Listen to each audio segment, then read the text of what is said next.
Hello guys, मैं हूं doctor Neelam Rathi, sports physiotherapist and strength and conditioning coach. आज हम लोग एक बहुत ही कॉमन सवाल पे बात करने वाले, क्या 13 साल के क्रिकेटर ने जिम करना चाहिए या नहीं। बहुत सारे पेरेंट्स होते बोलते अरे मैडम अभी बच्चा तो छोटा है, उसको अभी से जिम की क्या ज़रूरत है। बट कुछ पेरेंट्स टोटली अपोजिट होते, वो बोलते हैं कि मैडम बच्चा क्रिकेट खेल रहा है, क्या उसको अभी से जिम करवाने की ज़रूरत है, क्या उसको अभी से स्ट्रेंथ ट्रेनिंग करवाने की ज़रूरत है। लेकिन कुछ पेरेंट्स में ये भी होता है कि लेकिन अगर अभी से हम लोग उनको जिम करवाए तो उनकी हाइट तो नहीं रुक जाएंगी। तो सच क्या है वो हम आज ये वीडियो में देखेंगे। वीडियो को एंड तक ज़रूर देखें क्योंकि कुछ टिप्स जो ज़रूरी होंगी 13 साल के बच्चे के लिए वो हमने इसमें मेंशन की है। तो सबसे पहले जिम ट्रेनिंग मतलब हैवी वेट लिफ्टिंग नहीं है। जिम ट्रेनिंग में बहुत सारी चीज़ें आती है जो हम 13 साल के बच्चों को करवा सकते हैं। हैवी वेट लिफ्टिंग या हमें बॉडी बिल्डिंग एक्सरसाइजेस नहीं करनी है। तो हमने ये ध्यान देना है कि हम लोग बच्चे के जो ट्रेनिंग चार्ट में है हम लोग बहुत सारी एक्सरसाइज इन्वॉल्व कर सकते, जैसे पुलअप्स हो गया, पुशअप्स हो गया, स्क्वाट्स हो गए, लंजेस हो गए, कोर ट्रेनिंग हो गया, स्ट्रेंथ ट्रेनिंग हो गया, बॉडी वेट एक्सरसाइजेस हो गई, मोबिलिटी हो गया, एजिलिटी हो गया, कंडीशनिंग हो गया, ये सारी चीज़ें, मेडिसिन बॉल थ्रोज हो गई। तो ये सारी चीज़ें हम लोग जो है एक एथलीट के जो 13 साल का एथलीट है उसके ट्रेनिंग प्रोग्राम में ऐड कर सकते हैं। अभी बहुत सारे लोगों को ऐसा हो गया है कि वो लोग इंस्टाग्राम पे कुछ वीडियोस देखते हैं या किसी जिम में किसी अडल्ट को वर्कआउट करते देखते हैं कि जैसे वो भी क्रिकेटर है, वो बैट्समैन है या बॉलर है, तो वो जो वर्कआउट कर रहा है बच्चे भी वही वर्कआउट कॉपी करते। तो ये बिल्कुल नहीं करना है क्योंकि बच्चों का वर्कआउट अलग रहेगा, अडल्ट का वर्कआउट अलग रहेगा। हर पर्सन का जो वर्कआउट है वो इंडिविजुअलाइज होना चाहिए डिपेंडिंग कि उनका क्या रोल है, बैट्समैन है, बॉलर है, विकेट कीपर है, और उसके अलावा कि उनको कौन से एस्पेक्ट पे काम करना ज़रूरी है, जैसे कौन से बॉडी पार्ट पे ज़्यादा वर्क करना ज़रूरी है या कौन से पैरामीटर पे काम करना ज़रूरी है, उसके अकॉर्डिंग चार्ट बनना चाहिए। अब सेकेंड मिथ है कि जिम ट्रेनिंग करने से बच्चों की हाइट रुक जाती है क्या। अब इसमें हमें ध्यान देना है कि हमें टेक्निक पे काम करना है। सबसे पहले हमें प्रॉपर टेक्निक पे काम करना है, हम लोग कितने कंसिस्टेंटली काम कर रहे हैं। अगर हम किसी 13 साल के बच्चे को जिम चार्ट दे रहे हैं तो कितना रेगुलरली फॉलो कर रहा है, उसकी टेक्निक कितनी करेक्ट है और वो मूवमेंट्स कैसे प्रोड्यूस कर रहा है। जैसे मूवमेंट्स कैसे प्रोड्यूस कर रहा है इसका एग्जाम्पल मैं दूंगी, जैसे स्क्वाट्स कर रहा है तो स्क्वाट्स में बैलेंस प्रॉपर आ रहा है या नहीं, या बैलेंस जा रहा है, आगे की तरफ बॉडी जा रही है, पीछे की तरफ बॉडी जा रही है, ये हमें मूवमेंट पैटर्न देखना ज़रूरी है।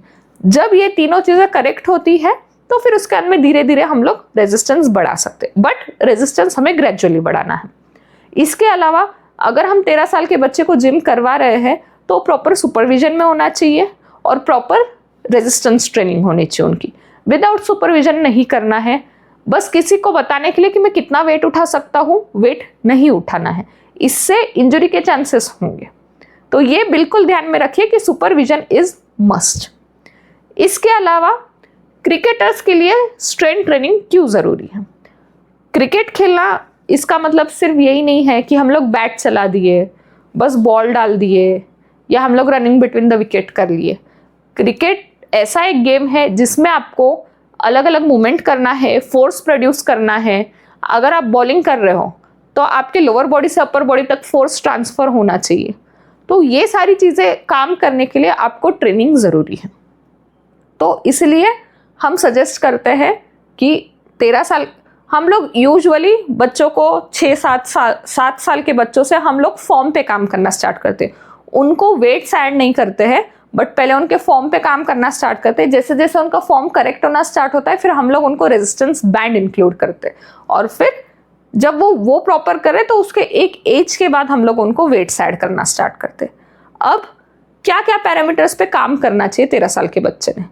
सबसे पहले अपर बॉडी स्ट्रेंथ पे काम करेंगे, लोअर बॉडी स्ट्रेंथ पे काम करेंगे, कोर पे काम करेंगे, पावर प्रोडक्शन पे काम करेंगे, मूवमेंट पैटर्न पे काम करेंगे, मोबिलिटी पे काम करेंगे और कंसिस्टेंसी पे काम करेंगे।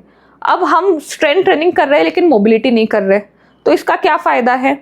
अगर हमारे बॉडी में स्ट्रेंथ है लेकिन हम हर डायरेक्शन में मूव ही नहीं कर पा रहे तो हम वो स्ट्रेंथ हम ट्रांसफ़र ही नहीं कर पाएंगे, इसलिए मोबिलिटी बहुत ज़रूरी हो जाती है। तो हमें ये कॉम्बिनेशन रखना है। सिर्फ ऐसा नहीं कि हम लोग सिर्फ स्ट्रेंथ कर लिए, सिर्फ मोबिलिटी कर लिए, सिर्फ कंडीशनिंग कर लिए। जब कॉम्बिनेशन रहेगा इन सब चीज़ों का तो उसके इफेक्ट्स दिखेंगे। इसके बाद जिम ट्रेनिंग में क्या नहीं करना चाहिए, 13 साल के बच्चे ने क्या नहीं करना चाहिए। सबसे पहले तो विदाउट सुपरविजन नहीं करना है ट्रेनिंग। दूसरी चीज़ कि कोई बड़ा अगर कोई अडल्ट अगर वर्कआउट कर रहा है उसका वर्कआउट कॉपी नहीं करना चाहिए, क्योंकि उनका वेट लिफ्टिंग, उनका जो मूवमेंट है, उनके जो पोस्चर्स है वो अलग होते हैं, बच्चों के अलग होते हैं। अगर हम स्टार्ट करें तो बच्चों के पोस्चर्स पे काम करना ज़्यादा ज़रूरी होता है, तो किसी का वर्कआउट कॉपी नहीं करना है। या तो हम आजकल यूजुअली इंस्टाग्राम से जो है वर्कआउट्स कॉपी करते हैं, वो भी नहीं करना है। उसके बाद हमें सबसे ज़्यादा ध्यान देना है रिकवरी पे। अगर रिकवरी नहीं हुई है तो हम सेशन कंटिन्यू नहीं करना है, क्योंकि हमें बॉडी को ट्रेन करना है, थकाना नहीं है, एग्जॉस्ट नहीं करना है बॉडी को। इसके अलावा अगर बॉडी में पेन है तो हमें पुश नहीं करना है जिम के लिए, वर्कआउट के लिए। रिकवरी होने दें और फिर आप सेशन कर सकते हैं। और सबसे ज़रूरी है कि आप प्रॉपर चार्ट फॉलो करें, सुपरविजन में करें और रिकवरी पैटर्न पे ध्यान दीजिए। स्लीप, वाटर इनटेक और न्यूट्रिशन बहुत ज़रूरी है। अगर आपको ये वीडियो पसंद आएगा तो लाइक, शेयर, सब्सक्राइब ज़रूर कीजिए।